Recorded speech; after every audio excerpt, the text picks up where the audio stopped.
and now it feels like a prison. Well, I mean, in all reality, that's we send our kids to school now with a different mentality. After the Florida incident, that used to be like a safe place, a safe house that you used to think, hey, my kids are okay, they're in school. And now you're like, hey, shit could happen at any given time, anywhere. I mean, it's happened in Columbine, which is what, Colorado? Right. It happens Florida, all over the country. And of course, the first thing they do is usually blame the guns. Right, which is what is happening. Yeah, and to a certain point, I mean, I'm not saying ban the guns, but there has to be some level of control. Not everybody that wants an AR-15 is mentally fit to own one. I mean, think about it. We know somebody, well, we'll call him V-Tech. Right. And y'all know what happened in Virginia Tech, but there's this individual that we call V-Tech for obvious reasons. Would you like to see V-Tech with an AR-15? My issue is, where does it stop? That's my problem. When you start getting into the mental health, and I completely 100% agree with it. Yeah. My fear, conspiracy theory, K-Dog conspiracy theorist coming out here, warning, is to be a warning sign. Okay, so somebody with schizophrenia gets a gun, goes into a school, shoots it up. They say, okay, from now on, if you have schizophrenia, you can't have a gun. Everyone's like, yeah, fuck that, fuck schizophrenics.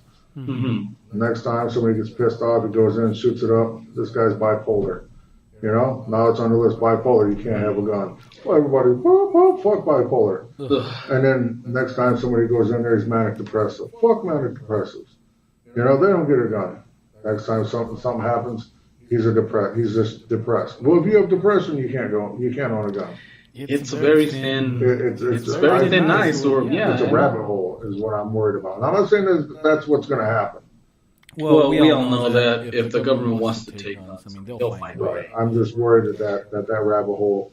And my other problem is if I'm all in favor for putting some restrictions on certain types of weapons. I am. Yeah, 100% for it. Well, let's see, who was it? I think I saw this on Twitter. I think it's Rob Schneider. He put it on. If you can't have your own nuke, your own tank, your own grenade launcher, you shouldn't have, you know. Well, and I don't totally agree, but yeah, military assault weapon grade, military grade rifles. I mean, that's not everybody's mentally fit and qualified to own it. I mean, this guy bought a weapon, and then the next day went and shot the school up. What happens if you put a hold on it? A 7-day hold. Oh gosh, this reminds me of this. I can't remember this comedian guy. He's like, "Oh great, now that guy's gonna be like really pissed off." He goes, "He's gonna have 7 days worth of frustration built up." First off, I like the idea that they had talked about. If you have to be 21 to buy a handgun, and you have to be 21 to buy any kind of firearm. Okay. Period. Okay, I'm cool with that. All right. Even. I don't like it, but even a 22, whatever. Yeah. A 22 can kill just as quick as a. All right? Yeah. If you're being honest, which people don't want to be. And people nowadays, they don't want to be honest. They want to hear their side and that's it. You want to be honest, a 22 can kill. Oh, definitely. All right? Yeah. You got to be 21 to buy any kind of a firearm. Then, at that point, because they say the maturity level for a 21-year-old is better for an 18-year-old. Then are you going to move the military entry age up to 21? Which I think they should do. Well, definitely. I do 100%. You know, I kind of think they should because that would solve a lot of other issues that. I don't think it'll solve, but I think. Well, not solve, but what I'm talking about, it's like, you know, you're old enough to die for your country, but you couldn't buy a drink. Right. Not that, you know. Right. So that would take care of all those things. And I think it all kind of goes hand in hand. The biggest problem I see with this Parkland shooting and the gun control is it is such a multifaceted problem. Yeah. There's no one simple solution. There's no easy fix. I mean, it's like... So you come in and you say ban all firearms. Okay. now I can't defend myself against the bad guys. And you have to understand that bad guys are going to have this They shit. exist. Well, and the thing is that, let's face it, they're outlaws. They don't follow the law. So Right. to them, it's like, okay, ban it all you want. I don't get my guns at. Right, I don't go to Walmart to get it, Yeah. motherfucker. Fuck you, I'm getting my gun, so now I know you're unarmed. Everyone's unarmed. Target-rich environment. Yeah, pretty much. See, that's... But at the same time, you go back to the multifaceted issue where you have a bunch of civilians running around with weapons where they've had 8 hours of training. Sorry, Jack. I've been through the 8-hour training course. It doesn't teach you dick. Yeah. Not dick. 4 hours of that training is classroom. Classroom. Even to be an armed security officer in the state of Arizona, Well, that's 16 it's hours. 16 hours. But 8 of those are classroom. Right. So when you only get 8 hours of actual shoot, don't shoot, real life firearm training. Yeah. Now I've been fortunate enough to go through some serious training. And I, to this point, I'm just now feeling comfortable with carrying my firearm out in public. And I've had a lot of training. Yep. So, I mean, you know, that's just kind of where I'm at as far as the whole gun control, mental health, you know. Yeah, no, like I said, we agree on that, and like I said, there's no easy fix. No, there isn't. And people are going to get butthurt. And yeah, they're from both sides. I Their mean, you know, coolos are going to be ripped open wide. because you got people like, oh, it's liberals trying to take our guns, and then conservatives, and then, you know, it's all. Bottom line is, we need to figure a way to protect our kids. That's and like I said, the whole arming teachers is something that I don't particularly care for, but I guess, you know, there's some level-headed teachers that could go through training, and if they're willing to, and hopefully they'd be a little extra compensation, because it's bad enough. I mean, teacher salary. Yeah, that's bad enough. Yeah, and they put up a lot of shit to begin with. So Now, I know a few schools that do have armed officers already. yeah, Off-duty police officers or volunteer police officers or security guards that are armed. And by the way, security guards get a really bad rap. A lot of them do have their hearts in the right spot. yeah. You know, they're not all Paul Blart kind of motherfuckers. There are some. Or Seth Rogen, whatever. Right. A lot of them really do have their hearts in the right spot. Yeah, it reminds me. We were talking about. You finished watching that Antonio Banderas movie. Not to get No, off I the have subject. not. I have not. Okay, then finished we that. won't talk about it right No, now. we won't talk about that. I watched another one of his movies. I Where think he's that. a silent motherfucker. He's quiet. He takes a vow of silence. No, this one that we were just talking about is called Security, and you were saying not all security guards are. Right. Well, this one, in the end, that movie I watched, it makes security guards look good, even when it starts out as. Right. But now, without getting off the subject, I mean, no, something needs to be done, something needs to get figured out, and everybody's doing what they feel they must do. I mean, the kids from, God, I can't think of the name of the high school right now. I was just reading about it not that long ago.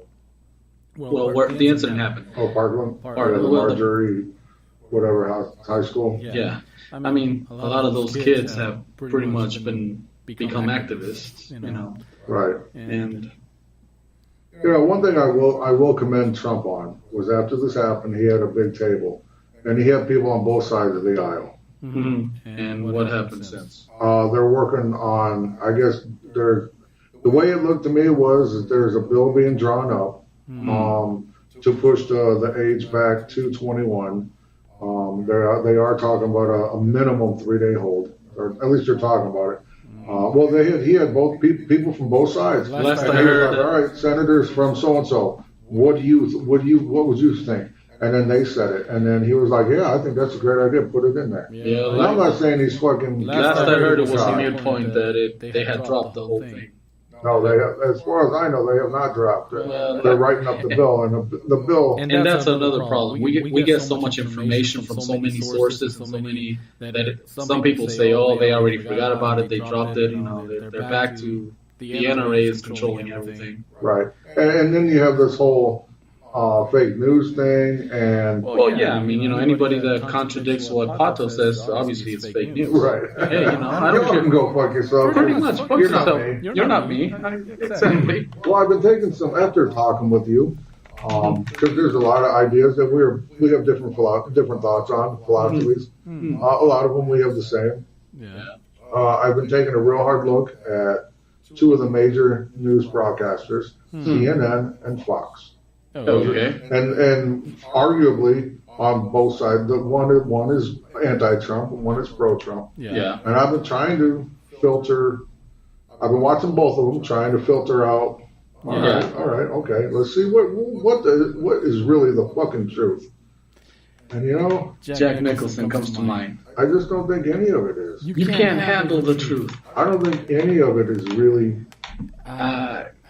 They're too big. Both of them are too big. They're like two gorillas sitting in a fucking zoo, just slinging shit at each other. Pretty much. You know what? It is. I mean, it's hard. And there's no news being said. It's all fucking shit slinging. I thought before this election, I thought we were beyond that. I thought that we had, dare I say, evolved, but apparently not. I mean, it's like fucking mudslinging, just it's shit nonstop. Yeah. And I think what bothers me is okay. I get people hate him. I get people love him, regardless of the fact he is that person. He is in that role right now. Yeah. How about we we all come to agreement that we accept the fact that love him or hate him, he is in that position, or B, we all come together and say, listen, he's not what he said he was. Let's get him out. Yeah. Either which way, something has to happen. Well, that's what's happening right now, and everybody's divided. Right, we're all divided. And then all this talk about that other foreign entities might be playing us, and that would really fucking suck. I mean, it's divide and conquer. And I don't know, I heard some. God, I wish I could. I should have saved that. I think it was a Russian minister or something. Somebody said that our culture was going to be our own undoing. And it is. That. I hearken back to, and I say that because I have an aunt that gave me some. I use that word hearken in one of my Facebook posts. And my aunt gave me some crap about it. You're too fucking young to use the word harken back. Harken? Yeah, she's older than me. Okay. But yeah, so whenever I use it, I gotta give a shout out to her. Hey, why not? So anyways, I doubt she's listening because I really do. I think it's just too much cursing for her. Yeah. But she's a wonderful woman. And we have completely different views on a lot of things. Mm-hmm. But what the one thing that I think I wish more people could do is listen to what the other side says and marinate on it for a little bit and really be honest with yourself in the situation. And this goes for both sides of it. Yeah, pretty much. And try to not just think about the situation, but try to understand where that person is coming from.